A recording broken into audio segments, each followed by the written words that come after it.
നമസ്തേ. 10 ഡിഗ്രിയാണ് പ്രയാഗ്രാജിലെ തണുപ്പ്. അതായത് ഒരു സാധാരണ മനുഷ്യന് കമ്പിളിയോ സെറ്ററോ ഇല്ലാതെ പുറത്തിറങ്ങാൻ പറ്റാത്ത അത്രയും തണുപ്പ്.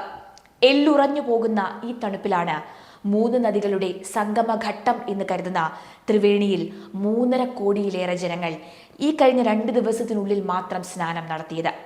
ലോകമെമ്പാടുമുള്ള ഹൈന്ദവ വിശ്വാസികളുടെ ഏറ്റവും വലിയ സാംസ്കാരികവും ആത്മീയവുമായ സംഗമമാണ് ഈ കുംഭമേള.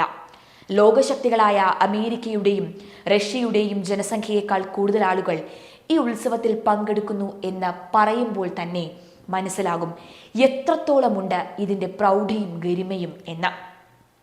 45 കോടി ജനങ്ങളെയാണ് മഹാകുംഭമേളയിലേക്ക് പ്രതീക്ഷിക്കുന്നതെങ്കിലും കണക്കുകൾ അതിൽ കൂടാനാണ് സാധ്യത. കാരണം ഇതിനോടകം 2 ദിവസത്തിനുള്ളിൽ മാത്രം അവിടേക്ക് 3.5 കോടിയിലേറെ ജനങ്ങളാണ് ഒഴുകിയെത്തിയത്. 15 മുതൽ 25 ലക്ഷം ആളുകൾ വിദേശത്തു നിന്നും. സാനിറ്റേഷൻ സെക്യൂരിറ്റി ഡിജിറ്റൽ കുംഭ് എന്നാണ് UP സർക്കാർ ഈ കുംഭമേളയ്ക്ക് ഇട്ടിരിക്കുന്ന പേര്.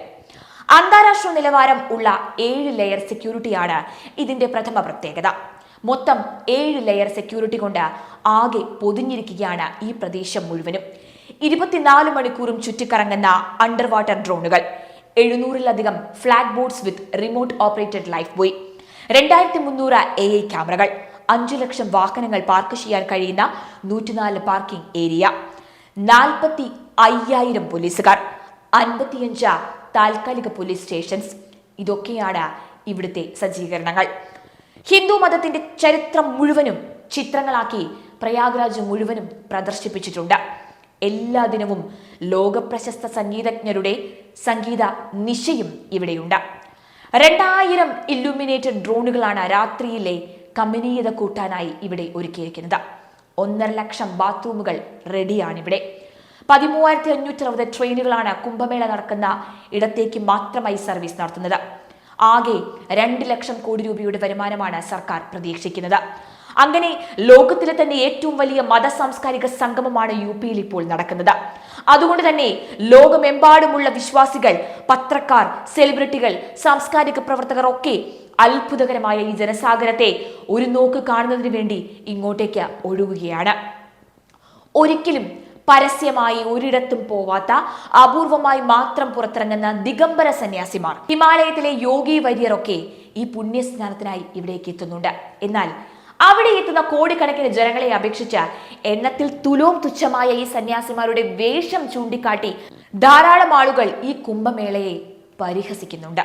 അന്യമതസ്ഥർ പാപികളാണ്, വിഗ്രഹാരാധന തെറ്റാണ്, ബഹുദൈവാരാധനകൾ സാത്താന്മാരാണ്, അവർ നരകത്തിൽ പോകുന്നവരാണ്, അവരുമായിട്ട് സമ്പർക്കം കൂടുന്നത് നിന്ദ്യമാണ് എന്നൊക്കെ കരുതുന്ന യാഥാസ്ഥിതികരമായിട്ടുള്ള മതമൗലികവാദികളാണ് ഈ തെറിവിളിക്കുന്നതിൽ ഭൂരിപക്ഷവും.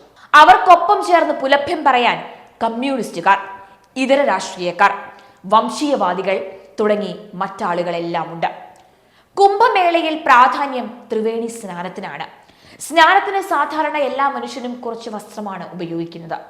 കേരളത്തിലെ എല്ലാ ഉത്സവങ്ങളിലും ഈ സ്നാനം ഉണ്ട്.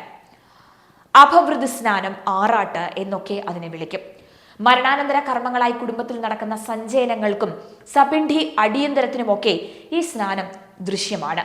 ദിവസം 5-6 സ്നാനം നടത്തിയാണ് പൂജാരിമാർ ക്ഷേത്രത്തിൽ നിൽക്കുന്നത്. അവർക്കൊക്കെയും കേവലം ഒരു മുണ്ടോ ഒരു തോർത്തോ മാത്രമാണ് വസ്ത്രം. അതുകൊണ്ട് സ്നാനം ദർശിക്കുന്ന ആൾക്കാരും അവിടെ ലൈംഗികത എന്നൊന്നും കാണാറില്ല. എന്നാൽ ചില ആളുകൾക്ക് സന്യാസിമാരെ കാണുമ്പോൾ, പ്രത്യേകിച്ച് വൃദ്ധരായ ആൾക്കാരുടെ അല്പവസ്ത്രങ്ങളുള്ള ശരീരം കാണുമ്പോൾ മറ്റെന്തെങ്കിലും തോന്നുന്നുണ്ട് എങ്കിൽ അത് അവരുടെ സ്വഭാവ വൈകൃതമാണ് എന്നേ പറയുകയുള്ളൂ. ലോകത്തിലെ തന്നെ ഏറ്റവും വലിയ ഹൈന്ദവ സംഗമമാണ് അവിടെ നടക്കുന്നത് എന്നതാണ് പലരുടെയും ഉറക്കം കെടുത്തുന്നത്. 1 ലക്ഷം കോടിയുടെ ക്രയവിക്രയം അവിടെ നടക്കുന്നു എന്നതാണ് അവരുടെ സ്വസ്ഥത നശിപ്പിക്കുന്ന പ്രധാന ഘടകം. ഇന്ത്യൻ സാംസ്കാരികത, പൈതൃകമൊക്കെ വിഭിന്ന കലാരൂപങ്ങളായി പ്രദർശിപ്പിക്കപ്പെടുന്നത് ഒന്നും കാണാതെ, കോടിക്കണക്കിന് വിശ്വാസി സമൂഹത്തെ കാണാതെ, കുംഭമേള എന്നാൽ ഏതാനും സന്യാസിമാരുടെ അശ്ലീലമേളയാണ് എന്ന് ഇത്തരം ആളുകൾ വരുത്തി തീർക്കാൻ ശ്രമിക്കുന്നത് അവരുടെ ഉള്ളിൽ തിങ്ങിയ വർഗീയത കൊണ്ട് മാത്രമാണ്. അതാണ് കുംഭമേളയുടെ വാർത്തകൾക്ക് കീഴെ കാണുന്ന അസഭ്യവർഷം മുഴുവനും വ്യക്തമാക്കുന്നത്.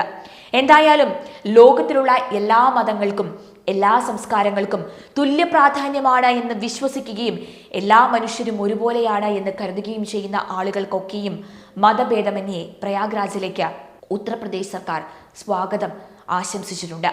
അങ്ങനെയല്ല, ഞങ്ങളുടെ വിശ്വാസം മാത്രം ശരി, അത് മാത്രം മതി ലോകത്ത് എന്ന് വാദിക്കുന്നവർ അകന്നു നിൽക്കാനും സർക്കാർ അറിയിച്ചിട്ടുമുണ്ട്. അതുതന്നെയാണ് മാതൃകാപരമായ ശരിയായ നിലപാടും.